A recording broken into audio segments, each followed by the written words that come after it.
yang perlu kita tekankan di sini adalah pembelajaran yang terdiferensiasi. Pembelajaran yang terdiferensiasi, kalau kita kaitkan, diferensiasi itu different atau yang berbeda. Apa yang menyebabkan berbeda? Pembelajaran berdiferensiasi itu merupakan pembelajaran yang berdasarkan dari kebutuhan murid. Nah, kebutuhan murid itu berdasarkan dari 3 aspek. Yang pertama itu adalah kesiapan belajar. Kemudian yang kedua, minat belajar murid. Dan yang ketiga, profil atau gaya belajar murid. Oke. Nah, yang menyangkut kita bahas satu-satu ya, kesiapan belajar. Untuk yang kesiapan belajar ini mungkin dalam suatu kelas, misalkan dalam satu kelas kita membahas tentang perkalian. Pasti di dalam satu kelas itu ada anak yang sudah hafal, ada yang sedang dan ada yang belum. Nah, dari sini kita bisa melihat mana anak-anak yang benar-benar sudah siap nanti untuk pembelajaran tentang perkalian, mana yang sedang dan mana yang belum. Dan itu juga harus kita perlakukan juga. Biasanya kita pasti kebanyakan kalau kita memberikan menghadapi situasi seperti itu kan nanti yang pinter mungkin disediakan atau dikelompok-kelompokkan seperti itu ya. Atau yang pinter nanti soalnya lebih agar nanti kalau dia sudah selesai tidak mengganggu temannya. Biasanya yang kita lakukan seperti itu, dikelompok-kelompokkan. Tapi sebenarnya untuk kesiapan belajar itu untuk penanganannya itu yang penting kita tahu apa yang dibutuhkan dari anak. Jadi tidak hanya yang minta dikasih soal banyak, yang sedang dikasih soal yang lebih daripada yang kurang.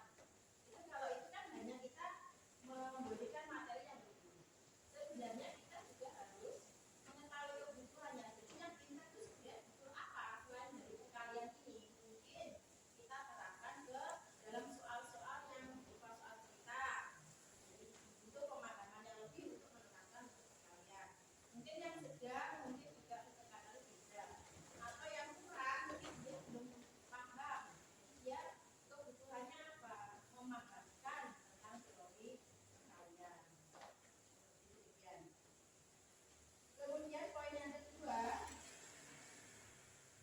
pembelajaran berdiferensiasi tadi berdasarkan minat dari murid. Untuk minat dalam siswa satu kelas pasti memiliki minat yang berbeda-beda. Minat atau keinginan yang berbeda-beda.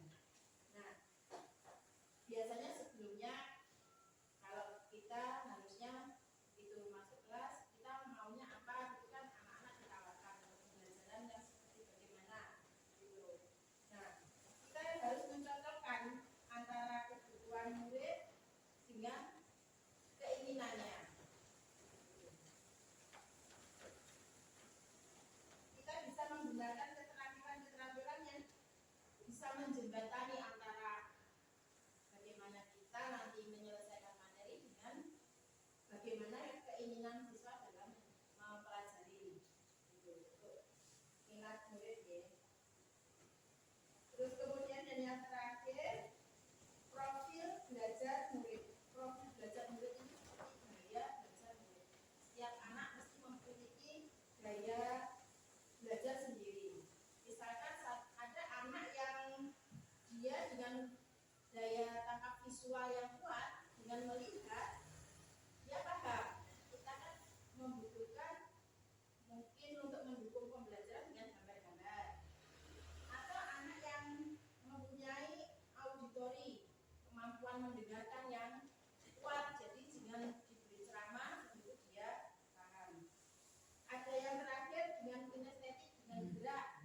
Nah, jadi kita juga harus menyeimbangkan dari satu kelas itu. Jangan hanya ceramah toh, nanti yang visual nanti tidak bisa menangkap, kurang gitu. Kita mungkin untuk memodifikasi pembelajaran kita harus melibatkan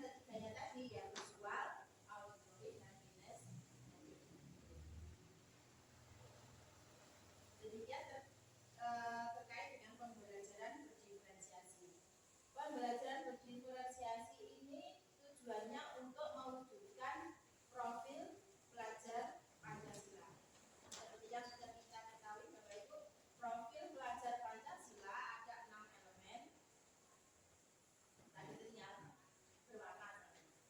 Beriman dan bertakwa kepada Tuhan Yang Maha Esa dan berakhlak mulia, kebinekaan tunggal, bergotong royong, kreatif, bernalar kritis, dan yang terakhir mandiri. Dan akan kita kembangkan untuk mewujudkan profil pelajar Pancasila.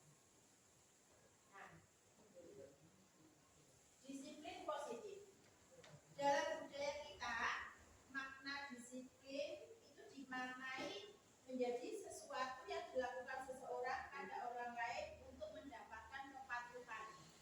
Atau dengan kata lain, disiplin itu adalah patuh.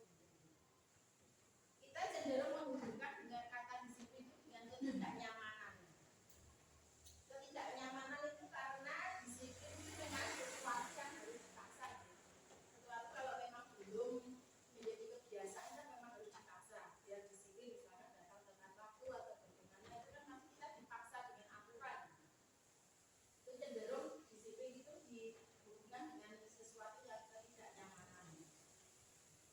Sebagai pendidik, tujuan kita menciptakan anak-anak yang memiliki disiplin diri sehingga mereka bisa berperilaku dengan mengacu pada nilai-nilai kebijakan universal yang memiliki motivasi intrinsik, bukan ekstrinsik. Motivasi yang dari dalam. Nah, seperti yang saya sebutkan tadi, ada dua jenis motivasi, motivasi intrinsik dan motivasi ekstrinsik. Intrinsik berarti motivasi yang timbul dari dalam diri individu tanpa ada paksaan atau dorongan dari orang lain, tetapi atas dasar kemauan sendiri. Motivasi ekstrinsik berarti motivasi yang timbul akibat pengaruh dari luar individu karena adanya ajakan, suruhan, atau paksaan dari orang lain. Seseorang akan menjadi patuh atau disiplin itu ada 3 hal. Yang pertama, agar mendapat penghargaan. Itu berarti termasuk intrinsik atau ekstrinsik. Ekstrinsik. Agar tidak mendapat hukuman. Berarti ekstrinsik juga. Untuk menghindari ketidaknyamanan daripada dihukum, dan itu juga ekstrinsik. Terus untuk meningkatkan jati diri, keteladanan dalam diri. Nah, itu jadi intrinsik. Motivasi yang dari dalam, yang kita tanpa dorongan, tanpa paksaan, dan atas dasar kemauan sendiri. Masuk motivasi yang intrinsik. Nah, di sini ada penerapan disiplin positif yang pendekatan tanpa kekerasan.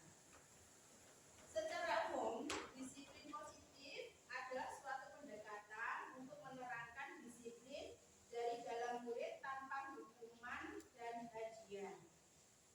Disiplin positif perlu diterapkan baik di lingkungan keluarga maupun lingkungan sekolah. Dengan menerapkan disiplin positif, diharapkan tindak kekerasan dapat dihindari. Pendekatan disiplin positif bukan mengenai anak atau peserta didik secara langsung, melainkan bagaimana cara orang dewasa memberikan dampak dan pengaruh positif kepada murid. Pendekatan disiplin positif menitik beratkan pada pendekatan yang positif tanpa kekerasan, memotivasi, merefleksi kesalahan, menghargai, membangun logika, dan bersifat jangka panjang.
Jika siswa itu bersalah, ditanya alasannya apa.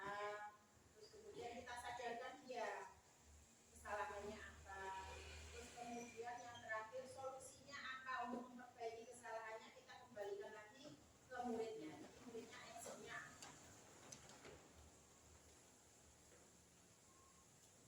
Nah, ini contoh-contoh beberapa kalau tadi posisi kita sebagai pendukung, misalkan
Segitiga restitusi tahapnya ada 3. Yang pertama, menstabilkan identitas.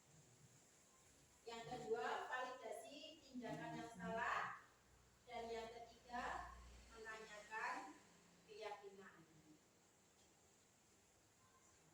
Nah, menstabilkan identitas itu dilakukan berdasarkan prinsip membuat kesalahan itu adalah bagian dari proses pembelajaran yang nantinya akan menggeser dari identitas yang gagal ke identitas yang sukses. Nah, menstabilkan identitas itu intinya begini. Jadi kita menanyakan ke siswa, kalau berbuat salah, itu anak tidak langsung disalahkan. Mungkin kita bisa menanyakan dia dengan dia misalnya itu tidak apa dalam terlambat, tapi kenapa lah gitu. Jadi bukan langsung menyalahkan. Kita tidak boleh datang terlambat itu.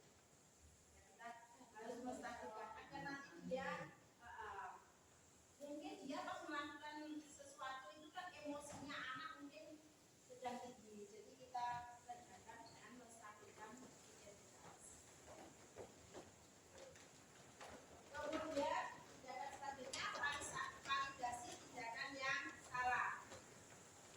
Berdasarkan prinsip setiap pelaku berupaya memenuhi suatu kebutuhan, tentu guru akan bergeser dari pemikiran stimulus respon menjadi proaktif, sehingga dengan mengenali dan mengakui kebutuhan murid akan memperbaiki hubungan dengan murid. Validasi tindakan yang salah ini butuh pengakuan dari siswa kalau dia memang melakukan kesalahan.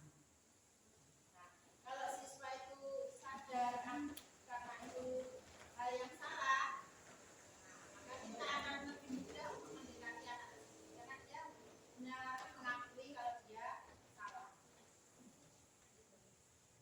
Kemudian yang terakhir kita tanyakan keyakinan. Murid akan diberi pertanyaan-pertanyaan bermakna untuk memunculkan motivasi secara implisit sehingga mampu mengaitkan keyakinannya dengan tindakan yang salah. Mungkin tadi kita contohnya kan datang terlambat tadi ya, mungkin di situ sudah dipasang keyakinan kelas datang tepat waktu. Jadi kita tanyakan, kalau kamu salah, keyakinan kelas apa yang kamu langgar? Itu poin mana? Kita bisa menanyakan keyakinannya ke siswa tersebut. Jadi sebenarnya kasusnya kemarin yang untuk saya contoh, misalkan Wildan yang mengumpat saat bermain bola karena dijegal oleh temannya. Nah, skenario-nya harusnya muncul videonya, tapi ini di kampanye ini tadi tidak muncul. Terima kasih. Oke, baiklah. Demikian pemaparan saya mengenai modul 1.4 tentang budaya positif. Mungkin dari Bapak Ibu ada yang bertanya atau ingin mengetahui apapun yang lebih lanjut? Terima monggo. Bertanya Bu, apa perbedaan kesepakatan kelas dengan keyakinan kelas? Oke, untuk dijabarkan lagi. Terima kasih. Sebenarnya hampir sama kesepakatan kelas dan keyakinan kelas. Tadi hanya dicontohkan beberapa untuk keyakinan kelas. Kalau kesepakatan kelas itu cenderung ke hanya peraturan yang ditempel saja.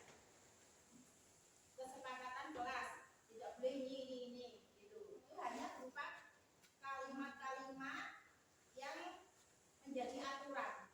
Kalau keyakinan kelas menjadi sesuatu dari kalimat itu yang sudah disadari oleh siswa.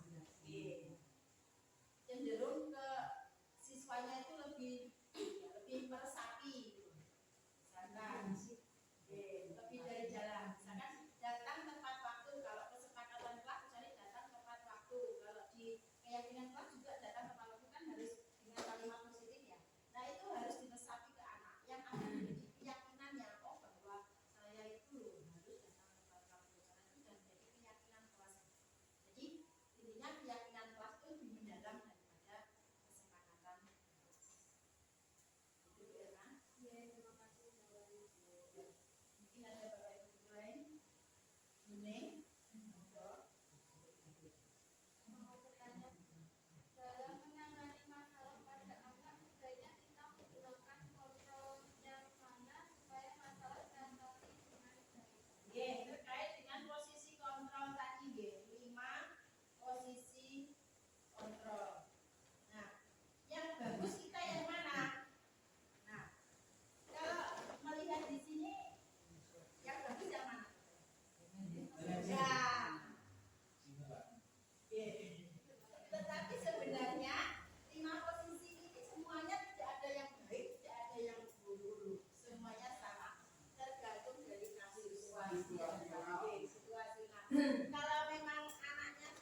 bisa dikerjakan di setiap masalah yang terjadi.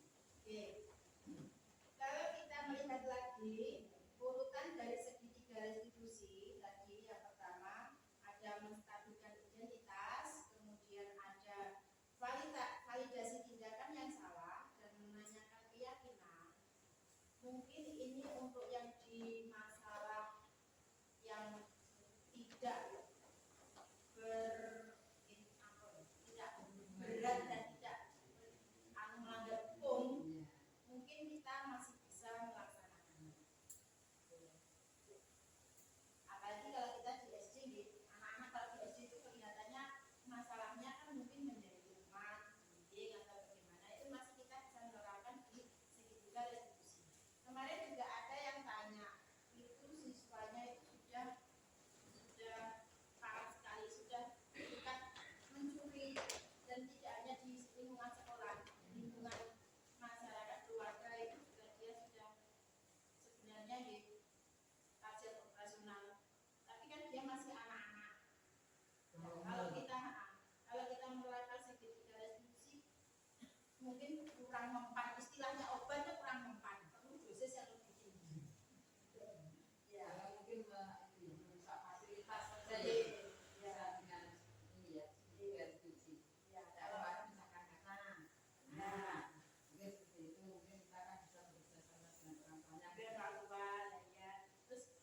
Sebenarnya segitiga restitusi ini kan sebenarnya obat untuk menyadarkan siswa ini. Tapi kalau yang dia lakukan itu lebih besar, mungkin butuh juga dari pihak yang lain. Kan tidak hanya gurunya saja, butuh kerjasama dengan orang tua, yang lingkungan, Pak Polisi,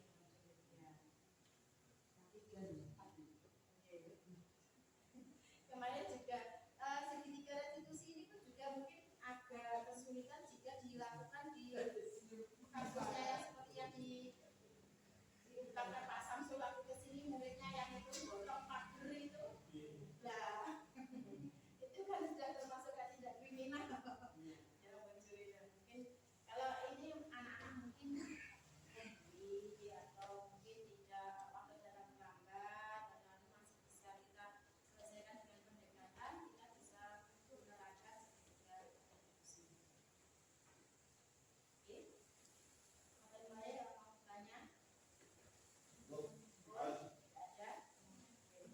Baiklah Bapak Ibu, terima kasih atas ketersediaannya waktunya untuk pemaparan diseminasi saya pada siang hari ini. Semoga sedikit yang saya sampaikan dapat menginspirasi penerapannya di pembelajaran kita, dan intinya yang paling penting adalah kita sebagai guru, sebagai teladan tetap menerapkan budaya positif, karena budaya itu kan sesuatu yang kebiasaan, jadi memang tidak bisa instan, sedikit demi sedikit. Yang penting kita selalu membisikkan hal yang positif ke anak agar nantinya tercipta dari dalam diri anak untuk tetap berjalan di jalan yang benar, sehingga budaya positif dapat terwujud.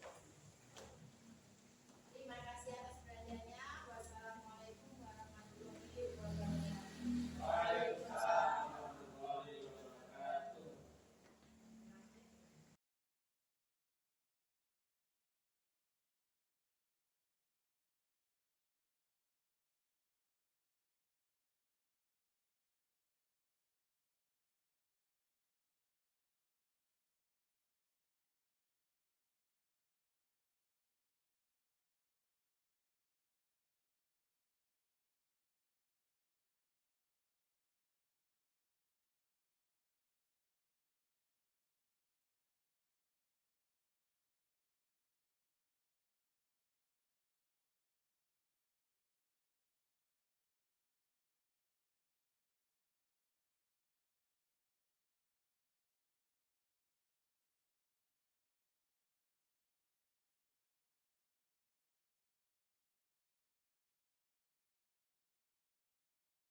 Selamat pagi Salma. Selamat pagi Bu Devi.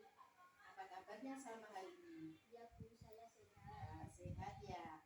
Nah Salma, apakah kamu tahu mengapa kamu ibu panggil pagi ini? Tidak Bu. Oh baiklah.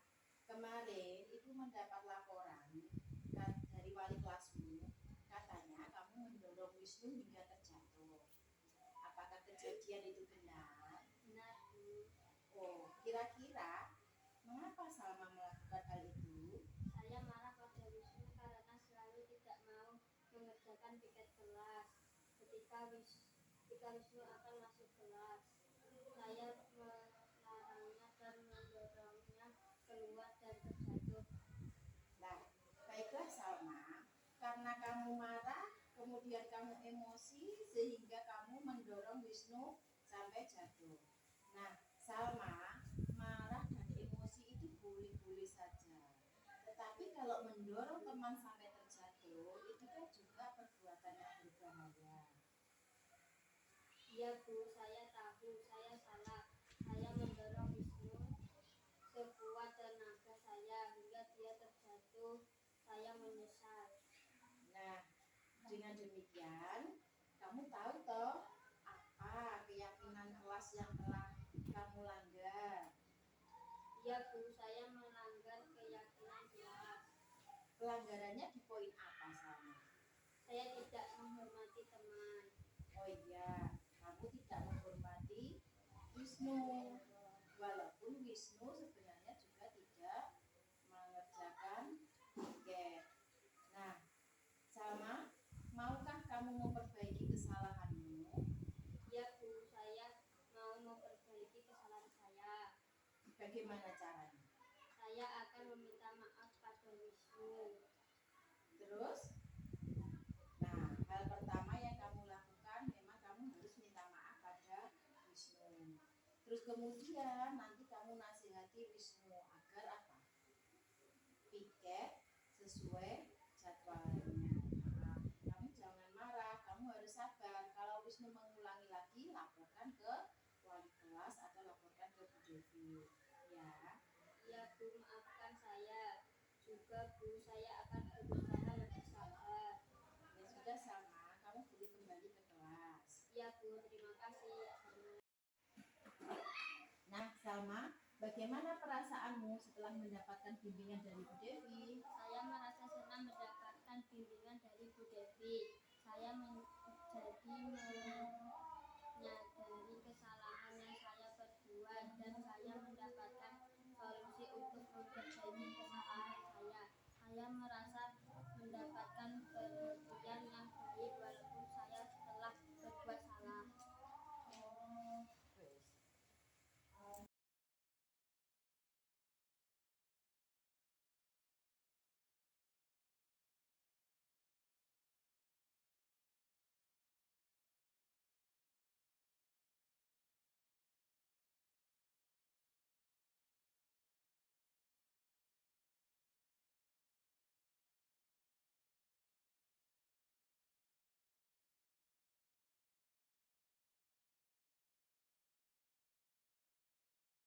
Selamat siang, Wildan. Selamat siang Bu Devi. Nah, Wildan, kamu tahu kenapa siang ini Bu Devi panggil kamu? Tidak tahu. Ibu tadi mendapat laporan, katanya kamu mengumpat saat bermain bola. Apakah itu benar kamu lakukan? Benar Bu. Nah, Wildan, mengapa kamu mengumpat? Apa alasanmu? Pada saat itu saya marah karena saya dijegal lawan. Nah, dalam permainan sepak bola, bukankah sering berebut bola itu jadi spontan sikap menjegal? Iya Bu. Jadi, hal itu wajar terjadi bukan? Nah, Wildan, apa kamu menyadari kesalahanmu? Iya Bu, saya salah. Saya tidak sportif. Wildan, dari sikap yang kamu lakukan, kamu telah melanggar keyakinan kelas. Keyakinan kelas apa yang kamu langgar? Saya telah melanggar poin berkata sopan dan santun. Iya benar. Memang saat emosi kata yang sering muncul itu tidak terkendali. Tapi kita harus lebih bersabar dan mengendalikan emosi. Nah, apakah kamu mau memperbaiki kesalahan